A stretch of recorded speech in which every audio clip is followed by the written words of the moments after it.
할렐루야. 네, 이렇게 만나 뵙게 돼서 또 반갑습니다. 넷째 날이지요. 넷째 날 아침 성경 강해 시간입니다. 태풍이 오는 관계로 이제 현장에서는 몇몇 스태프분들이 계시고 여러분들은 유튜브를 통해서 각자 숙소에서 들으신다고 들었습니다. 모든 상황에서 어떠한 상황에서도 우리 하나님은 찬송 받으실 만한 분이신 줄로 믿습니다. 우리의 기대와 우리의 생각과 다른 상황에 있어도 동일하게 하나님은 신실하시고 하나님의 약속을 지키시는 분이십니다. 사실은 아마 기상 관측 이래로 최초로 태풍이 한반도를 이제 관통한다고 하네요. 근데 그 기간에 선교 한국 대회가 열렸습니다. 확률적으로 몇 퍼센트의 확률일까요? 아마도 여러분 인생에서 또 제 인생에서도 죽을 날까지 잊지 못할 그런 좋은 추억이 될 것 같습니다. 동시에 이것이 사실은 선교의 현실이기도 합니다. 여러분, 그 선교는 내가 계획한 사역, 내가 준비한 일을 잘 해내는 것이 선교가 아니고, 진정한 선교는 하나님의 주권과 하나님의 뜻에 순종하는 것이 진정한 선교입니다. 선교지에 있다 보면 여러 가지 사역을 진행할 때가 많이 있습니다. 내 뜻대로, 내 계획대로 잘 될 때도 있고요, 전혀 예측하지 못한 일이 일어나서 당황스러울 때도 있습니다. 하나님의 뜻이 무엇일까? 하지만 그럼에도 불구하고 폭풍과 같은 그 시간에도 하나님을 신뢰하고 하나님을 바라보는 것이 바로 선교인 줄로 믿습니다.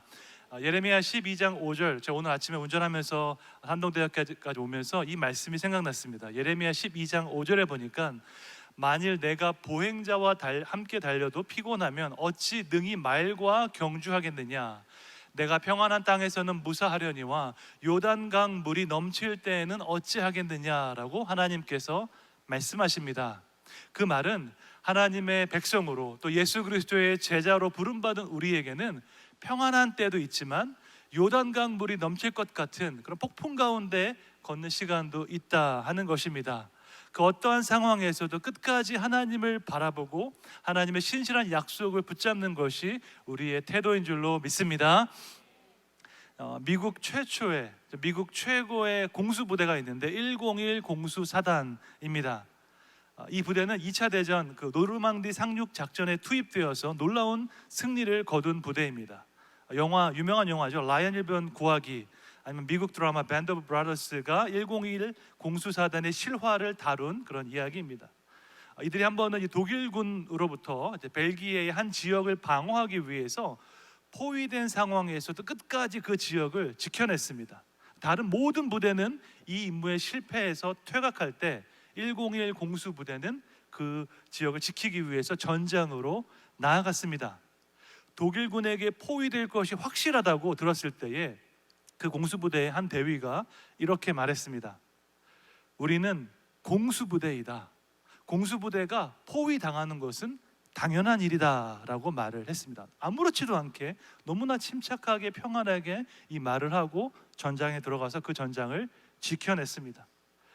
여러분, 일반 군인은 포위당하면 전의를 상실하고 두려움에 빠지게 됩니다. 하지만 최고의 공수부대는 포위를 당해도 그것이 당연한 일이기에 대수롭지 않게 여깁니다. 포위당한 상황에서도 끝까지 침착하게 임무를 수행해내는 것이 최고의 공수부대입니다. 마찬가지로 예수 그리스도의 좋은 군사된 우리는 세상에서 수많은 압박과 환난과 공격을 당할 것입니다. 예수님께서도 이미 말씀하셨죠. 세상이 너를 공격해도 놀라지 말라, 대적해도 놀라지 말라라고 말씀하셨습니다. 그런 반대와 핍박이 있다 하더라도 끝까지 하나님의 뜻을 이루도록 부르심을 받은 것이 우리입니다. 베드로전서 4장 12절에 이런 말씀이 있습니다. 사랑하는 자들아, 너희를 연단하려고 오는 불시험을 이상한 일 당하는 것 같이 이상히 여기지 말고 오히려 너희가 그리스도의 고난에 참여하는 것으로 즐거워하라 하는 말씀이 나옵니다. 불시험이 우리에게 다가올 때 놀라지 말라는 거죠. 왜냐하면 예수 그리스도의 말씀에 순종해서 살고자 할 때에는 여러 가지 역경이 있을 수 있다 하는 것입니다. 놀라운 사실은 우리의 미래가 우리의 손에 달려있는 것이 아니라 하나님의 신실하심에 달려있다 하는 사실입니다. 그러므로 하나님의 신실하심을 경험할 수 있는 아주 좋은 기회는 우리가 예측하지 못한 그런 환난과 어려움 가운데 있을 때입니다. 우리가 통제할 수 있을 때, 내 힘으로 할 수 있을 때에는 사실은 그렇게 하나님을 의지하지 않을 수도 있습니다. 하지만 내 힘으로 할 수 없는 그 순간에 우리는 하나님을 더욱더 의지하게 되고 바로 그 순간에 살아계신 하나님의 역사를 체험할 줄로 믿습니다. 그러므로 이 태풍과 같은, 폭풍과 같은 그런 시간을 인생 가운데도 많이 지나갈 것이고, 혹시 여러분 중에 선교사로 헌신하신 분들은 그런 일 많이 만날 터인데 두려워하지 마십시오. 하나님은 그 어떠한 폭풍보다 더 크신 분이신 줄로 믿습니다. 그 모든 시간 우리가 하나님의 신실하심과 선하심을 깨닫고 배우게 될 줄로 믿습니다. 자, 이번 성경한국 대회에서는 오전 성경 강의 시간에 제가 구약 성경을 관통하는 세 가지 언약에 대해서 말씀을 드리고 있습니다. 첫째 날에는 아브라함 언약에 대해서 말씀을 드렸고, 그 다음 날에는 모세 언약에 대해서 말씀드렸고, 오늘은 이제 마지막으로 다윗 언약에 대해서 말씀을 드리겠습니다. 우리가 믿는 하나님은 선교적인 하나님이십니다. 선교는 교회가 하는 여러 가지 사역 중에, 여러 가지 프로그램 중에 하나가 아니라 바로 하나님 당신의 속성에서 흘러나왔다 하는 사실입니다. 이것이 바로 하나님의 선교, 미시오 데이의 개념입니다. 하나님께서 선교적이다 하는 말은요, 선교가 다른 모든 사역보다 더 중요하다라는 의미가 아니라 하나님의 사랑과 하나님의 구원에는 제한이 없고 차별이 없다 하는 것입니다. 세상 어떤 민족도, 어떤 사람도 하나님의 사랑과 구원에서 제외되지 않았다 하는 것입니다. 이 사실을 기억하는 것은 너무나도 중요합니다. 왜냐하면 우리도 모르는 사이에 나에게 익숙한 전통과 나에게 익숙한 그 문화와 관습을 세우고 그 안에 바운더리를 세우기 때문입니다. 여러분, 지구상에 있는 모든 교회 안에는 전통과 관습이 있습니다. 교단에 따라서, 교회에 따라서 조금 다를지 모르겠지만 각각 나름의 예배 스타일이 있고 사역의 방식이 있습니다. 그런 전통과 관습 자체가 나쁜 것은 아닙니다. 하지만 문제는 그 전통과 관습 안에 무한하신 하나님을 가두어 두려고 하는 것이 문제입니다. 무한하신 하나님, 초월적인 하나님을 우리가 만든 건물, 전통, 관습 안에 가둘 수가 없기 때문입니다. 그럼에도 불구하고 우리 어리석은 인간은 계속해서 하나님을 우리의 전통과 우리의 관습 안에 가두려고 합니다. 왜냐하면 그렇게 할 때 우리 마음이 편안하고 우리가 안정감을 느끼기 때문입니다. 여러분, 모든 사람은 기본적으로 안정성을 추구하면서 살아갑니다. 예측할 수 없는 상황, 태풍이 오는 상황, 이런 불안정한 상황을 좋아하는 사람은 사실 아무도 없습니다. 인간은 기본적으로 안정성을 추구하는데 그것을 이제 강조하면요, 규칙과 규율이 강조되는 제도가 됩니다. 제가 아브라함 언약에서 말씀드리면서 선교를 이렇게 정의했죠. 하나님의 부르심에 순종해서 복음을 위해서 안전지대를 떠나는 사람, 그 사람이 곧 선교사이다 라고 말씀드렸습니다. 인간은 안정성을 추구하며 살아가는데 복음을 위해서 나의 안전지대를 떠나는 것이 쉬운 일일까요? 어려운 일일까요? 당연히 어려운 일입니다. 생각보다 훨씬 더 어려운 일입니다. 그런데 그 어려운 일을 해내는 사람들이 있습니다. 그들이 바로 선교사들입니다. 그래서 선교사에게는 용기가 필요합니다. 나의 안전지대를 떠날 수 있는 용기가 필요한 것입니다. 여러분, 혹시 주변에서 혹은 책에서 하나님께서 어떤 사람을 특별하게 사용하시는 것을 본 적이 있습니까? 물론 우리 하나님은 모든 사람을 동일하게 충만하게 사랑하십니다. 하지만 신앙생활 하다 보면요, 하나님께서 이 사람은 되게 특별하게 사용하시는 것 같다라고 느껴질 때가 있습니다. 예수님의 제자들을 봐도 그렇습니다. 수많은 사람들이 예수님을 따르고 있었는데 주님은 그 중에서 12명을 특별하게 부르셨습니다. 제자들이 예수님을 선택한 것이 아니라 예수님께서 제자들을 선택했습니다. 12명 중에서도요, 특별하게 3명의 제자들은 예수님과 더 가깝게 지냈습니다. 베드로와 야고보와 요한이었습니다. 예수님께서 회당장 야이로의 딸을 살리셨을 때 이 3명만 방 안에 들어갈 수 있었습니다. 또한 변화산에서 영광스러운 모습으로 변화되실 때에도 이 3명의 제자들만 그 순간에 있었습니다. 또한 십자가를 앞두고 겟세마네 동산에서 기도하실 때에도 이 3명만 함께 갔습니다. 예수님을 따르던 수많은 사람들이 있었는데 그 중에 12명만 제자가 될 수 있었고, 그 중에서도 3명은 예수님과 아주 가깝고 특별한 관계를 누릴 수 있게 되었습니다. 그러면 예수님과 특별한 관계를 누렸던 사람들의 특징이 무엇일까요? 하나님께 특별하게 사용되었던 그 사람들의 공통점은 무엇일까요?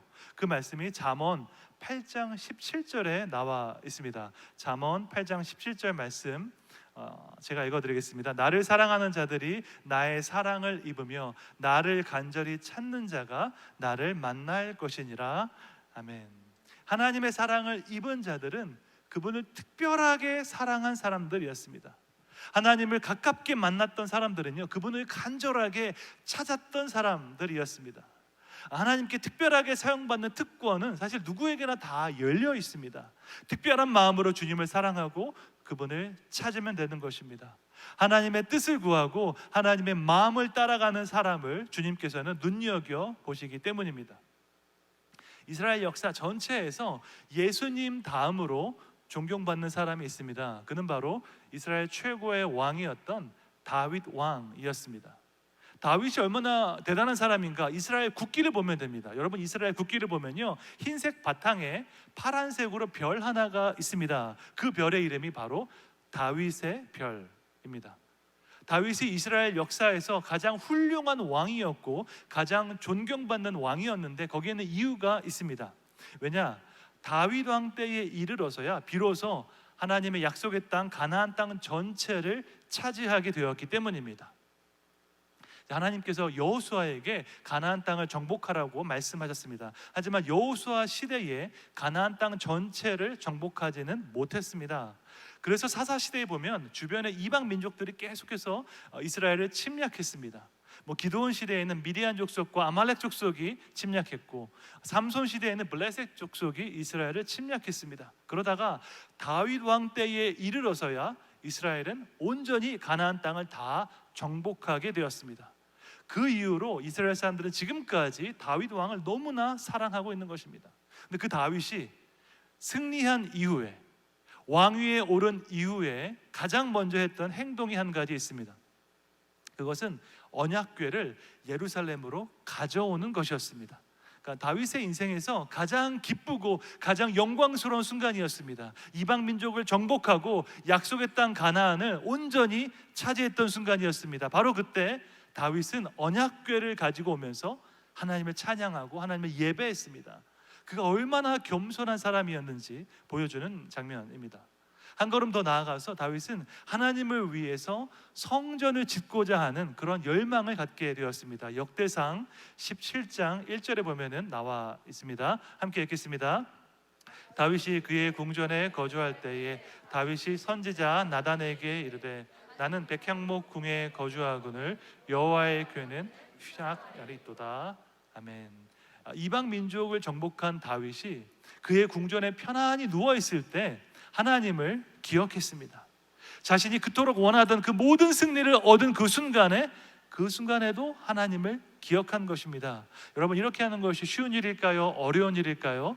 당연히 어려운 일입니다. 여러분, 고3이 되면요, 누구나 다 열심히 기도합니다. 대학 입시를 앞두고 하나님께 간절하게 기도하면서 제가 원하는 대학교 합격하게 해달라고 온 가족이 열심히 기도합니다. 하나님께서 그 기도에 응답하셔서 내가 원하던 학교에 진학하게 되었습니다. 그리고 그 다음에 대학교 1학년이 되었습니다. 대학교 1학년이 되었는데 고3 때와 동일한 마음으로 기도하는 사람이 있을까요? 없을까요? 아마 거의 없을 것입니다. 결혼도 마찬가지입니다. 어떤 사람이 배우자를 위해서 간절하게 기도하고 있었습니다.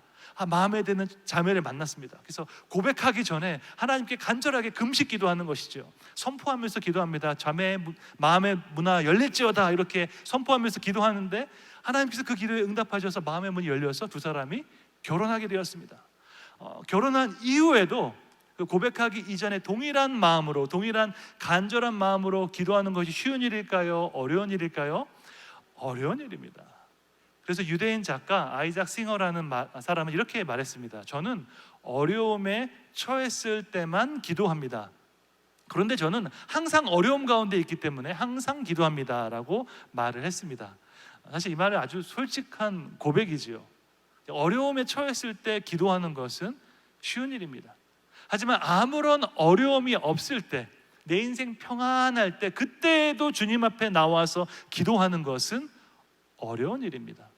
더군다나 내가 원하던 것을 다 얻었을 때, 내가 놀라운 승리를 거두었을 때 하나님을 기억하는 사람 거의 없습니다. 그런데 다윗이 지금 그 일을 하고 있습니다.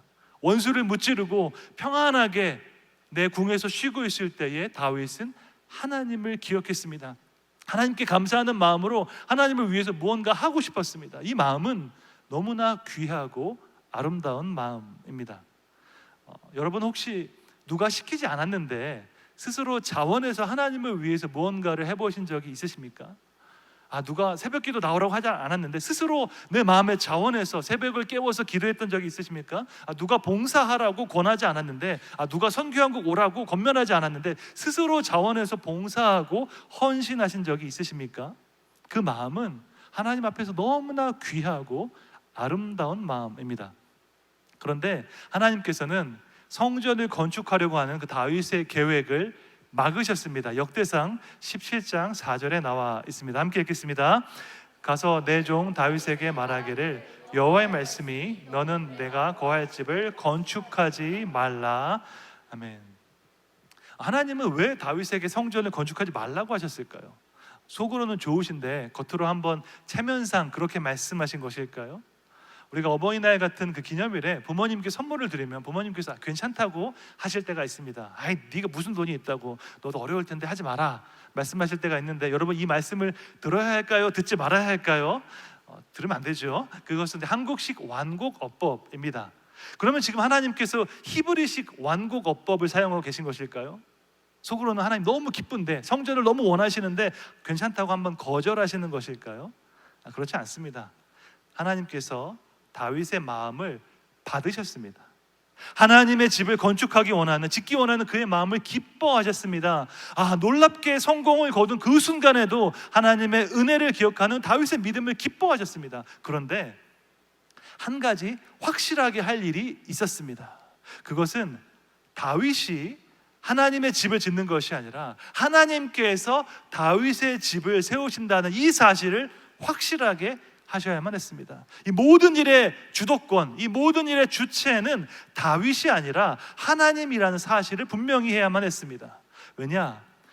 하나님을 향한 열정이 넘치는 사람은 때때로 내가 하나님을 위해서 무언가 한다고 착각할 때가 있기 때문입니다. 요즘같이 어려운 때에 선교한국에 오신 아마 귀한 이 청년들은 하나님을 향한 열정이 아주 뜨거울 것이라고 생각합니다. 열정이 뜨거운 건 너무너무 좋은 일입니다. 저도 그런 마음으로 대학생 시절을 보냈습니다. 그런데 열정이 뜨거운 사람이 조심해야 할 것이 하나 있는데, 마치 내가 하나님을 위해서 무언가 한다고 생각하는 것입니다. 내가 하나님의 나라를 위해서 뭔가 해야 되는데, 해왔는데 왜 일이 이렇게 될까? 왜 태풍이 하필이면 이때 왔을까라고 생각하면 좌절하게 되는 것이죠. 다윗도 그 비슷한 마음을 가지고 있었고 하나님은 그 마음을 아셨습니다. 그래서 성전을 짓고자 하는 다윗의 그 계획에 대해 하나님께서 이렇게 응답하실 때, 하나님께서 이 모든 일을 주관하시고 그분이 주도적으로 이루어 오셨음을 강조하고 있습니다. 역대상 17장 7절에 보면은 나와 있습니다. 함께 읽겠습니다. 또한 내 종 다윗에게 이처럼 말하라. 만군의 여호와께서 이처럼 말씀하시기를 내가 너를 목장 곧 양떼를 따라다니던 데에서 데려다가 내 백성 이스라엘의 주권자로 삼고, 여기에 보면 내라는 단어가 많이 나오죠. 내 종 다윗에게, 내가 내 백성 이스라엘. 다윗이 스스로의 힘으로 왕이 된 것이 아니라 하나님께서 주권적으로 주도적으로 그를 택하여서 왕으로 세우셨습니다. 여러분 히브리어 문법에서는요, 내가라는 주어를 사용하지 않아도 됩니다. 왜냐하면 히브리어 동사 안에 이미 수와 격이 다 포함되어 있기 때문에 내가라는 말을 주어를 사용하지 않아도 됩니다. 그럼에도 불구하고 굳이 내가라는 그 주어를 쓴 것은 이 행동의 주체가 다른 사람이 아니라 나라는 사실을 강조하고 있는 것입니다. 똑같은 개념이 역대상 17장 14절에 나옵니다. 역대상 17장 14절 함께 읽겠습니다. 내가 영원히 그를 내 집과 내 나라에 세우리니 그의 왕위가 영원히 견고하리라 하셨다 하라. 아멘. 이 구절에도 다시 한번 내가라는 주어가 강조되어 있습니다. 하나님께서 말씀하시기를 내가 내 집과 내 나라를 세우고 내가 그의 왕위를 세우겠다라고 하십니다. 하나님의 집을 세우는 주체가 누구입니까? 다윗입니까? 아닙니다. 하나님이십니다. 다윗의 열정이 하나님의 집을 세우는 것이 아니라 하나님의 주권이 그분의 집을 세우는 것입니다. 하나님의 영원한 주권이 그분의 집을 세우고 뿐만 아니라 다윗의 집까지, 다윗의 왕위까지 견고하게 세우는 것입니다. 하나님께서는 이것을 분명히 하셔야만 했습니다. 그렇지 않으면 다윗이 오해할 수도 있기 때문입니다. 그의 열정, 그의 헌신이 하나님의 집을 짓는다고 착각할 수 있기 때문입니다. 그러면 하나님께서 이렇게 다윗의 계획을 막으셨을 때 그가 어떻게 반응했을까요? 내가 열심히 뭔가를 준비했는데 하나님이 그 계획을 스탑이라고 하셨을 때 다윗은 어떻게 반응했을까요? 바로 여기에 다윗의 위대함이 있습니다. 역대상 17장 16절 말씀 함께 읽겠습니다. 다윗 왕이 여호와 앞에 들어가 앉아서 이르되 여호와 하나님이여 나는 누구이오며 내 집은 무엇이기에 나에게 이에 이르게 하셨나이까. 아멘. 다윗은 하나님 앞에 나아가서 앉았습니다. 자기의 계획을 막으신 하나님께 따지지 않았습니다. 하나님보다 더 앞서서 행하지 않았습니다. 하나님께서 그의 계획을 막으셨을 때 그는 하나님 앞에 나아가서 앉았습니다. 그리고 기도했습니다. 나의 계획과 하나님의 뜻이 다르다는 것을 알게 되었을 때 여러분은 어떻게 반응하셨습니까? 혹시 하나님께 화가 나진 않으셨습니까? 내 계획을 이루어주지 않으신 하나님께 삐지진 않았습니까? 저도 생각해보면 예전에 하나님께서 제 계획을 막으셨을 때 많이 실망했던 것 같습니다. 하지만 다윗은 달랐습니다. 하나님께서 그의 계획을 막으셨을 때 그는 하나님 앞에 나아가서 앉았습니다. 그리고 기도했습니다. 여러분은 하나님 앞에서 기도할 때 무엇을 깨닫습니까? 여러분의 소원과 바람을 그저 말하기에 바쁘십니까? 아니면 기도 가운데 하나님의 깊은 임재로 나아갈 때에 깨닫게 되는 것이 있습니까? 여러분, 우리가 영원하신 하나님 앞에 나아가서 기도할 때 깨닫는 것이 하나 있습니다. 그것은 바로 하나님의 크심과 나의 작음을 깨닫게 되는 것입니다. 하나님은 영원부터 영원까지 계신 분이시고 나는 작은 점에 불과하다는 것을 우리가 언제 깨닫냐? 기도할 때 깨닫습니다. 전지전능하신 전능자 앞에서, 절대자 앞에서 나는 너무나도 작은 미물과 같은 존재인 것을 깨닫게 됩니다. 다윗의 위대함은 성전을 짓고자 하는 열망에 있지 않았습니다. 물론 성공했던 놀라운 그 순간에 하나님을 기억한 것 귀한 일입니다. 하지만 더 대단한 것은 하나님께서 그 계획을 막으셨을 때 하나님의 뜻에 순종했다 하는 것입니다. 하나님을 위해서 놀라운 일을 행하는 것보다 더 위대한 것은요, 놀라우신 하나님께 순종하는 것이기 때문입니다. 역대상 17장 16절, 아까 읽었던 말씀인데 다시 한번 읽어보면 여호와 하나님이여 나는 누구이오며 내 집은 무엇이기에 나에게 이에 이르게 하셨나이까 고백하고 있습니다. 하나님 앞에 앉아서 기도할 때 역사를 주관하신 하나님, 전지전능하시는 그 하나님 앞에 기도할 때 이 고백이 나오는 것입니다. 주님, 제가 누구입니까? 주님, 저의 집이 무엇이기에 어떻게 여기까지 이르게 하셨습니까? 인생을 돌아보니 모든 것이 하나님의 은혜였고 하나님의 선물이었습니다. 하나님께서 함께하지 않으셨다면 제가 결단코 여기까지 오지 못했을 것입니다. 내 힘으로, 내 계획으로 여기까지 온 것이 아니라 하나님의 주권적인 은혜로 여기까지 왔습니다라고 고백하는 믿음이 진정한 믿음입니다. 그래서 목회자들의 목회자라고 불리는 유진 피터스는 이렇게 말했습니다.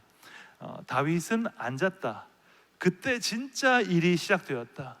다윗이 하나님을 위해 집을 세우는 것이 아니라 하나님이 다윗을 위해 집을 세우시는 것이다. 하나님이 명령하시면 우리는 순종한다. 하나님이 보내시면 우리는 간다.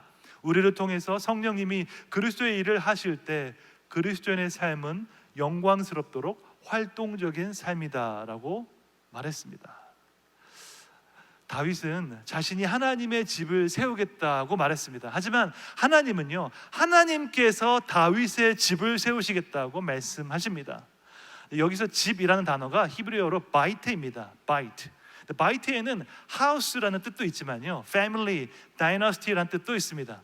다윗은 하나님을 위한 집, 하우스를 세우고 싶었는데 하나님은 다윗을 위한 가문, 왕조, 다이너스티를 세우시겠다라고 말씀하고 계십니다. 여러분, 그럼 어떤 집이 더 중요할까요? 하우스가 더 중요할까요? 아니면 다이너스티가 더 중요할까요? 당연히 다이너스티가 훨씬 더 중요합니다. 인간이 하나님을 위해서 세울 수 있는 것은요, 눈에 보이는 건물밖에 없습니다. 하지만 하나님은 인간을 위해서 자자손손 대대로 이어지는 왕조를 세울 수 있습니다. 인간은 기껏해야 몇십 년, 몇백 년 있다가 사라지는 건물밖에 세울 수 없습니다. 하지만 하나님은 천대까지 이어지는 가문과 왕조를 세울 수 있으십니다. 하나님은 이 놀라운 사실을 다윗에게 말씀해 주셨습니다. 이 말씀을 듣고 다윗이 너무나도 감격했습니다. 내가 하나님께 드리고자 한 것은 아주 작은 것인데 하나님은 그와 비교할 수 없이 큰 것을 주셨기 때문입니다. 하나님의 은혜에 감격한 다윗은 이렇게 고백하고 있습니다. 역대상 17장 19절 20절 말씀입니다. 함께 읽겠습니다. 여호와여, 주께서 주의 종을 위하여 주의 뜻대로 이 모든 큰 일을 행하사 이 모든 큰 일을 알게 하셨나이다. 여호와여, 우리 귀로 들은 대로는 주와 같은 이가 없고 주 외에는 하나님이 없나이다. 아멘. 다윗이 하나님께 드리고자 했던 것은 눈에 보이는 건물이었는데 하나님은 그에게 천대까지 이르는 왕조를 약속하셨습니다. 하나님의 사랑과 은혜는요, 우리가 상상할 수 없는 수준입니다. 우리가 다른 사람과는 give and take를 할 수 있어도요, 하나님과는 give and take를 할 수가 없습니다. 왜냐? 우리가 하나님께 드린 거에 비해서 훨씬 더 많은 것을 주시기 때문입니다. 제가 아는 한 목사님께서 한번 테스트를 해봤다고 합니다. 하나님과 give and take 테스트를 한번 해본 거죠. 새해가 시작될 때 내가 하나님께 드렸던 것을 기록해보고 또 하나님께 받은 것을 기록해 보았습니다. 그리고 내가 드리는 것에 비해서 하나님께 얼마나 받았는지 한번 확인해 보려고 했습니다. 결과가 어땠을까요? 1월 1일에 이분이 그 테스트를 시작했는데 한 달도 안 돼서 기록을 포기했다고 합니다. 왜냐? 드린 것에 비해서 하나님께 받은 것이 너무너무 많아서 더 이상 기록할 수가 없었다고 합니다. 저도 그와 비슷한 경험을 한 적이 있습니다. 부룬디에 있을 때, 아프리카 부룬디에서 선교사로 섬길 때에 하나님의 뜻에 순종해서 가능하면 나누고 베푸는 삶을 살고자 노력했습니다. 어떤 경우에는 현지인들에게 조금 과분하다 싶을 정도로 섬겼습니다. 그런데 그때마다 하나님께서 그것보다 몇 배나 더 큰 은혜와 축복을 부어주셨습니다. 얼마나 많이 채워주시는지 제가 선교지에 있을 때에 선교 헌금을 사용할 시간이 부족했습니다. 그러니까 선교 헌금을 사용하면 보고를 하고 재정 보고를 하고 사역 결과 보고를 해야 되잖아요. 제가 선교지에서 사역할 수 있는 그 시간에 비해서 훨씬 더 큰 선교 헌금이 들어왔기 때문에 제가 그것을 사용할 시간이 없다는 것을 깨달을 정도였습니다. 그 이후로 제가 하나님과 give and take를 하지 않습니다. 왜냐하면 하나님께 드린 것에 비해서 너무나도 많은 은혜를 부어주시기 때문입니다. 다윗의 고백이 바로 이 고백입니다. 주께서 행하신 모든 일을 들으니까 주와 같은 이가 없고 주 외에는 하나님이 없습니다 라고 고백하고 있습니다. 이 고백은 하나님께서 기뻐하시는 고백이십니다. 여러분도 다윗과 같이 하나님만 의지하고 하나님만 사랑하는 믿음을 가지시기를 주님의 이름으로 축복합니다. 구약을 한눈에 이해하기 위해서 세 가지 약속을 기억하면 된다고 말씀드렸죠. 아브라함 언약, 모세 언약, 그리고 다윗 언약입니다. 아브라함은 이스라엘 민족의 조상이고요, 모세는 이스라엘 민족의 출애굽을 이끌었던 지도자였습니다. 다윗은 이스라엘에서 최고의 왕으로 가장 큰 존경을 받고 있습니다. 이스라엘 역사에서 가장 중요한 인물 세 사람을 뽑으라고 하면요, 아브라함, 모세, 다윗을 뽑을 것입니다. 그런데 이 세 사람이 각각 하나님으로부터 약속을 받았습니다. 혹시 어떤 분들은 이렇게 생각할 수도 있겠습니다. 아니, 나는 한국 사람인데 한국 사람이 왜 이스라엘 역사를 알아야 하는가? 아브라함, 모세, 다윗에게 주신 그 언약이 지금 한국에 살고 있는 나와 무슨 상관이 있는가라고 생각할 수도 있겠습니다. 여러분, 우리가 성경을 공부하는 이유는요, 단지 이스라엘의 역사를 암기하기 위해서가 아닙니다. 우리가 조선시대의 왕 이름을 암기하듯이 이스라엘의 그 왕의 이름을 다 암기할 필요는 없습니다. 그보다 더 중요한 것이 있는데, 이스라엘의 역사를 통해서 드러난 계시된 하나님의 뜻과 하나님의 성품을 아는 것이 중요합니다. 왜냐? 성경은 하나님의 뜻과 하나님의 성품을 계시하는 책이기 때문입니다. 여러분, 하나님의 뜻이요, 어떤 철학적인 글로, 현학적인 글로 계시되지 않았습니다. 실제 인간 역사에서 드러나는 현실을 통해서 하나님의 뜻과 하나님의 계획이 드러났습니다. 아브라함 언약을 통해서는요, 한 민족을 통해서, 아브라함을 통해서 큰 민족을 이루고 그 민족을 통해서 땅의 모든 족속이 복을 받을 것이다 라고 약속하셨습니다. 하나님께서 온 세상을 구원하실 때에 초자연적인 방법으로 하늘에 막 글씨를 쓴다든지 천사를 보내서 그런 식으로 구원을 행하시는 것이 아니라 그분의 택한 백성을 통해서, 그 백성의 자발적인 순종을 통해서 구원의 메시지가 확산되도록 하셨습니다. 두 번째로 모세 언약은 애굽의 노예였던 이스라엘 민족에게 새로운 정체성을 준 것입니다. 너희는 제사장 나라이자 거룩한 백성이다 라고 말씀해 주셨습니다. 제사장 나라는 하나님과 열방 사이에서 중재자 역할을 하는 나라입니다. 거룩한 백성은 하나님의 특별한 그 목적을 위해서 구별된 백성이다라는 뜻입니다. 아브라함 언약, 모세 언약은 그래서 매우 선교적인 언약이죠. 하나님께서 이스라엘을 선택하셨는데, 선택하신 그 이유는 이스라엘만 사랑해서 그런 것이 아니라 그들을 통해서 세계 모든 민족을 구원하기 위함이었습니다. 이것을 이해하고 하나님의 뜻에 온전히 순종하는 것이 이스라엘에게 주어진 책임이었습니다. 그리고 오늘 본문에 다윗 언약이 나옵니다. 역대상 17장 12절 말씀 함께 읽겠습니다. 그는 나를 위하여 집을 건축할 것이요 나는 그의 왕위를 영원히 견고하게 하리라. 아멘. 하나님께서 두 가지를 약속하셨죠. 첫째로 다윗의 아들 솔로몬이 하나님을 위해 집을 건축할 것이다 라고 약속하셨고, 둘째로 하나님은 다윗의 왕조가 영원히 견고하게 할 것이라고 약속하셨습니다. 다윗의 아들이 하나님을 위해서 집을 건축할 것이라고 하셨는데, 그러면 그 집은 무엇을 위해서 존재할까요? 여러분, 성전이 존재하는 그 이유와 목적은 무엇일까요? 물론 하나님을 예배하는 장소입니다. 하나님께서 임재하시는 장소입니다. 그 다음으로 중요한 성전의 목적이 이사야 56장 7절에 나와 있습니다. 그 말씀에 보면 내가 곧 그들을 나의 성산으로 인도하여 기도하는 내 집에서 그들을 기쁘게 할 것이며 그들의 번제와 희생을 나의 제단에서 기꺼이 받게 되리니 이는 내 집은 만민이 기도하는 집이라 일컬음이 될 것임이라 라고 말씀하고 있습니다. 하나님의 집, 성전은요, 만민이 기도하는 집입니다.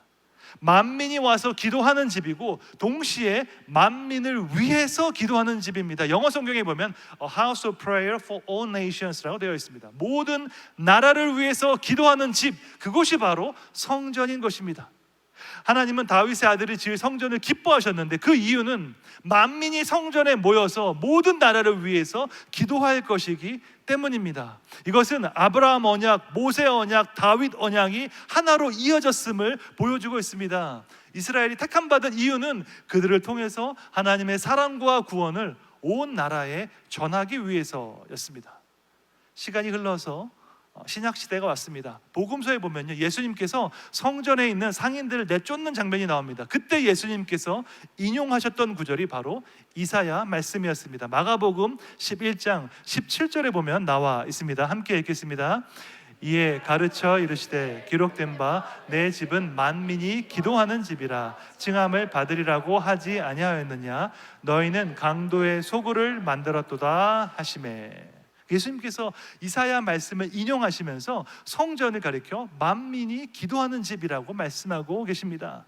이것은 성전, 하나님의 집의 본질에 대한 가장 명확하고 분명한 말씀입니다. 다윗이 세우고자 했던 그 하나님의 집은 만민이 기도하는 집인 것입니다.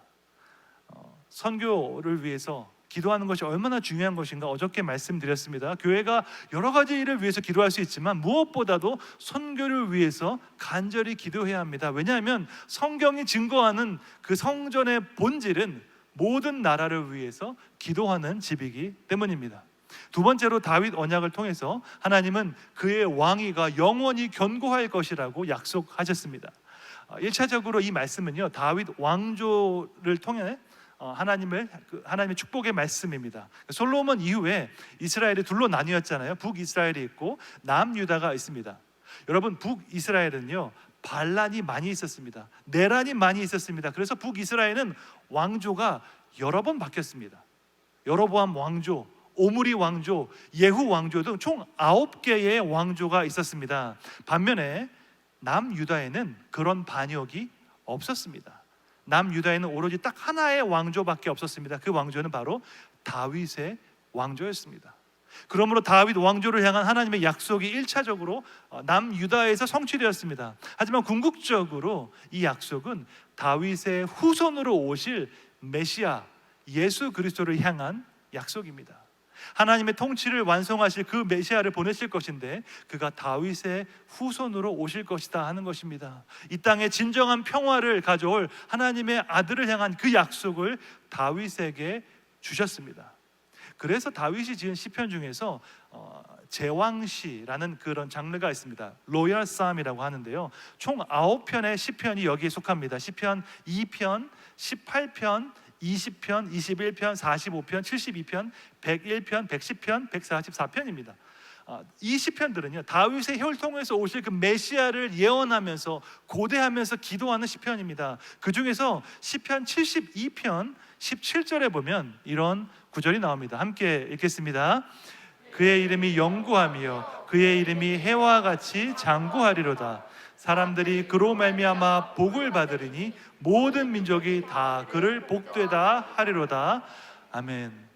여러분, 딱 이 시편을 읽는 순간 아브라함 언약이 생각나지 않습니까? 창세기 12장 3절 말씀이 생각나는데 동일한 개념이 나와 있습니다. 다윗의 혈통으로 오실 메시아로 말미암아 모든 민족이 복을 받을 것이다 라고 약속하고 있습니다.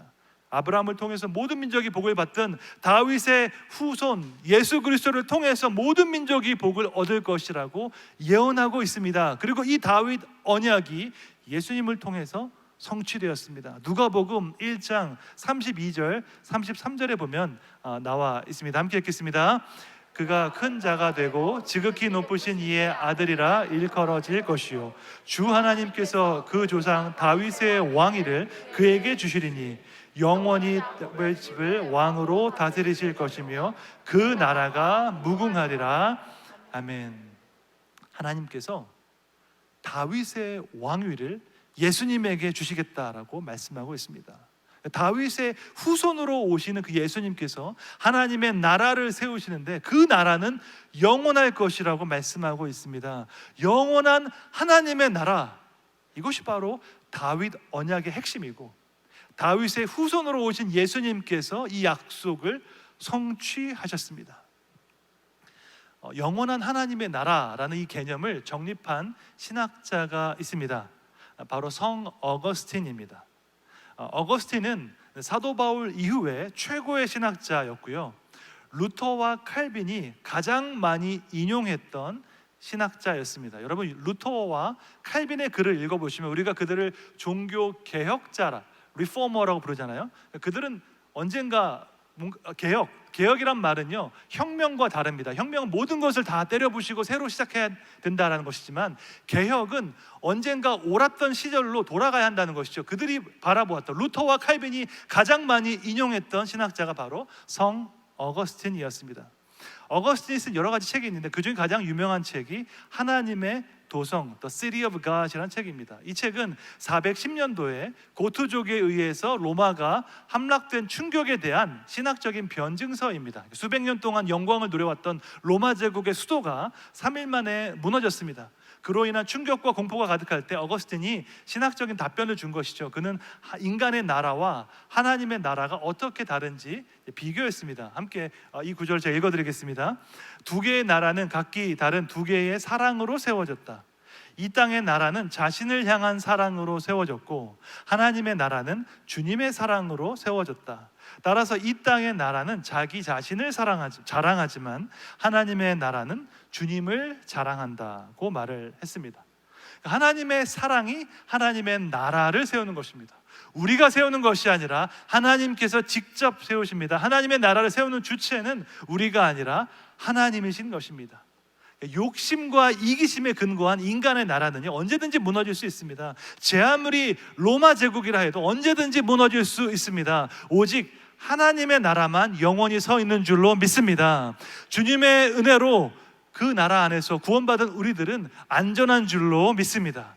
그래서 오늘 본문에서 하나님은 다윗을 하나님과 하나님의 나라에 세우겠다고 말씀하고 계십니다. 역대상 17장 14절에 보니까 내가 영원히 그를 내 집과 내 나라에 세우리니 그의 왕위가 영원히 견고하리라 하셨다 하라고 말씀하고 있습니다. 마틴 셔먼이라는 신학자는 이 구절이야말로 구약 성경에서 하나님의 나라에 대해서 가장 명확하게 말한 본문이라고 주장했습니다.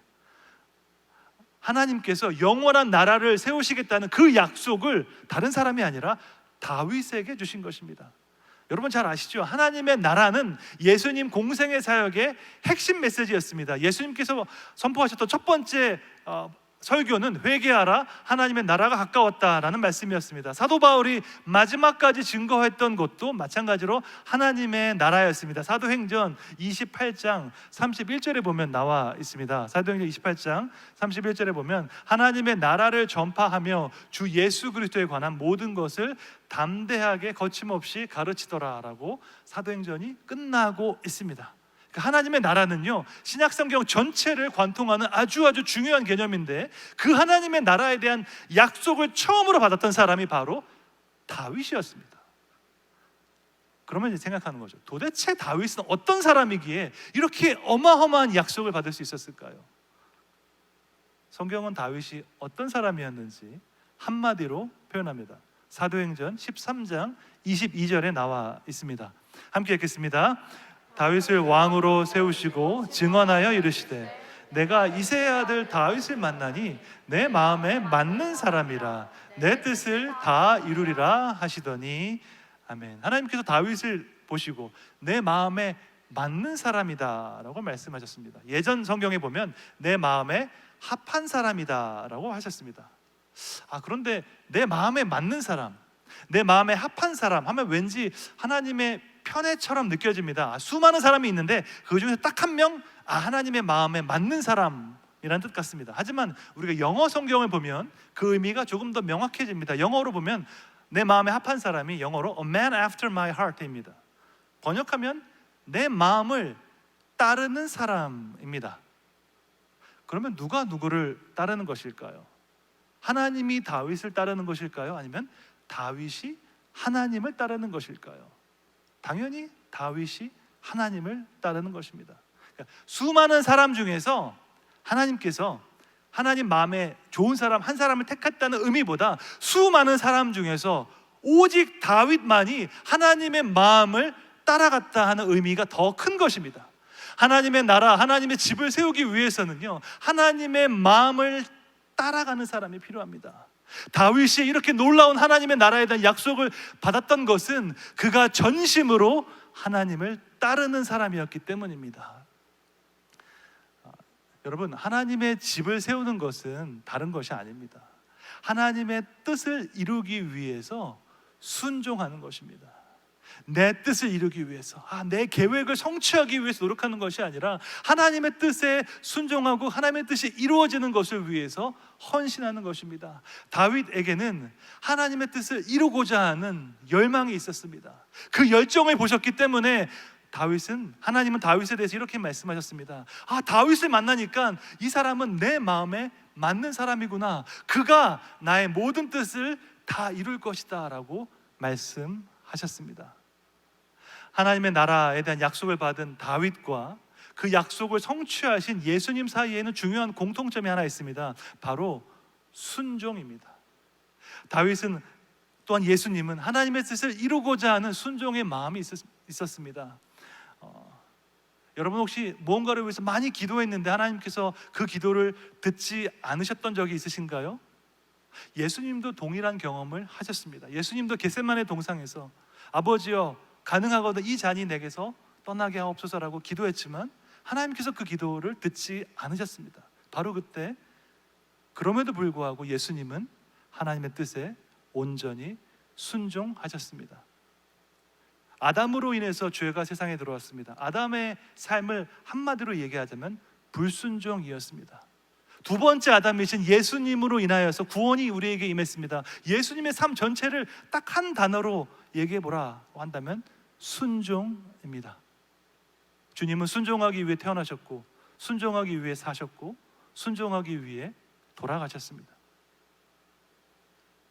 남아프리카 공화국에서 오랫동안 인종차별이 있었습니다. 아파르테이트라고 부르는 흑백 분리 정책에 의해서 공공장소에서 흑인과 백인은 함께 있을 수 없었습니다. 버스 좌석도 달랐고 화장실도 분리되었고 수영할 수 있는 해변도 분리되었습니다. 심지어 교회 안에서도 흑인 좌석과 백인 좌석이 따로 분리되어서 각각 떨어져서 앉았습니다. 언제까지요? 1990년대까지요. 모든 사람이 하나님의 형상대로 창조되었는데 타고난 피부색으로 차별하는 것은 옳지 않습니다. 그런데 이 아파르테이트 정책이 잘못됐다고 말하는 목회자가 많지 않았습니다. 왜냐하면 사회적으로 국가적으로 압박이 심했기 때문입니다. 바로 그때 하나님의 정의를 외쳤던 용감한 사람이 있었습니다. 그는 남아공 성공회교회 최초의 흑인 교주였던 데스먼드 투투라는 사람이었습니다. 그는 전 세계를 다니면서 아파르테이트 정책, 피부색으로 사람을 차별하는 것이 성경적이지 않다고 외쳤습니다. 그의 활동을 싫어했던 남아공 정부는 그의 여권을 취소하기도 했습니다. 그럼에도 불구하고 그는 끝까지 포기하지 않고 남아공 흑인들에게 용기와 희망을 주었습니다. 그리고 데스먼드 투투의 사상은 넬슨 만델라에게 큰 영향을 끼쳤습니다. 만델라가 투투보다 나이는 조금 더 많지만 만델라는 투투를 영적인 멘토로 삼았습니다. 노벨 평화상도 투투가 먼저 받고 한참 뒤에 만델라가 받게 되었습니다. 두 사람의 용기와 헌신으로 1994년 남아공에서 아파르테이트 정책은 철폐되었습니다. 하나님의 뜻에 순종했던 두 사람이 있었기 때문에 하나님의 뜻이, 하나님의 정의가 실현된 것입니다.